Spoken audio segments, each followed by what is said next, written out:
শ্রাবণ মাস হল দেবাদিদেব মহাদেবের অত্যন্ত প্রিয়।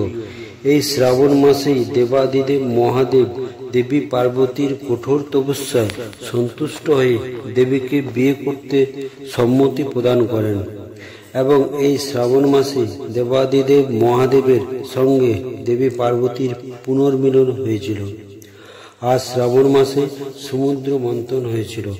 সমুদ্র মন্থনের সময় সমুদ্র গর্ভ থেকে উঠে আসা হলাহল যখন সমস্ত সৃষ্টিকে ধ্বংস করার উপক্রম করে, তখন দেবাদিদেব মহাদেব ওই হলাহল বা বিষ তার কণ্ঠে ধারণ করেছিলেন, তাই তার অপর নাম নীলকণ্ঠ বলা হয়। আর সেই সময় দেবী পার্বতী মহাদেবকে দুধ পান করিয়ে তার বিষের জ্বালা লাঘব করার চেষ্টা করেছিলেন। তাই শ্রাবণ মাসে পুণ্যার্থীরা দুধ আর জল দিয়ে মহাদেবের অভিষেক করেন। তাই পুণ্যার্থীরা শ্রাবণ মাসে সোমবারে ব্রত পালন করেন।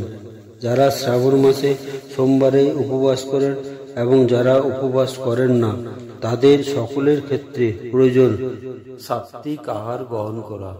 ভক্তগণ, আজ আমরা আলোচনা করব শ্রাবণ মাসে কোন কোন খাবার খাওয়া উচিত নয়। তাই বিস্তারিত জানতে ভিডিওটি শেষ পর্যন্ত দেখবেন।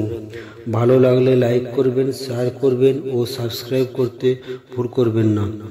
শ্রাবণ মাসে পুণ্যার্থীরা দুধ আর জল দিয়ে মহাদেবকে অভিষেক করান। তার সঙ্গে অনেকে পঞ্চামৃত দিয়ে অভিষেক করেন।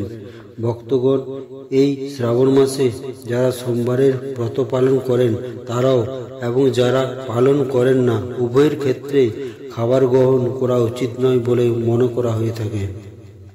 প্রথমেই বলে থাকি, শ্রাবণ মাসে আমিষ খাবার গ্রহণ করা একেবারেই উচিত নয়। এই মাসে সাত্ত্বিক আহার গ্রহণ করলে ভালো হয়। এই মাসে তামসিক আহার গ্রহণ করা উচিত নয়। মাছ, মাংস, পেঁয়াজ, রসুন ইত্যাদি তামসিক আহার এবং এগুলো আমাদের বিলাসিতার উপর আকৃষ্ট করে। যে কারণে এই মাসে যদি আমরা এই ধরনের তামসিক আহার গ্রহণ করি, তাহলে আমাদের আধ্যাত্মিক পথে বা ভক্তির পথে বাধার সৃষ্টি করতে পারে। শ্রাবণ মাস হলো সৃষ্টির মাস।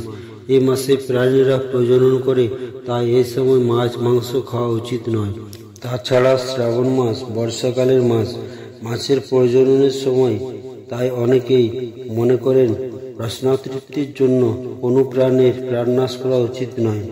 তাছাড়া এই মাসে প্রাণীরা বিভিন্ন ধরনের সংক্রামক রোগে আক্রান্ত হয়। এছাড়া বর্ষাকালে মাছ মাংসে অধিক ছত্রাক জন্মায় বলে মনে করা হয়ে থাকে এবং বর্ষাকালে আমাদের রোগ প্রতিরোধ ক্ষমতা কমে যায় এবং সূর্যালোকের প্রভাব কম থাকায় আমাদের পাচন ক্রিয়া ঠিকভাবে হয় না। তাই এই সময় তৈলাক্ত এবং অধিক মশলাযুক্ত খাবার খাওয়া উচিত নয়, কারণ এগুলো হজম হতে অধিক সময় লাগে এবং পাচনতন্ত্রের উপর কুপ্রভাব পড়ে। তাছাড়া অধিক মিষ্টিযুক্ত এবং টক খাবার খাওয়া উচিত নয়। তার সঙ্গে বেগুন, মূলো এগুলো খেতেও বারণ করা হয়, কারণ এগুলো হজম হতে অধিক সময় লাগে। তাছাড়া বর্ষাকালে বেগুনে অধিক পরিমাণে পোকামাকড় থাকার সম্ভাবনা থাকতে পারে এবং এই সময় বেগুন খেলে আমাদের শরীর খারাপ হতে পারে।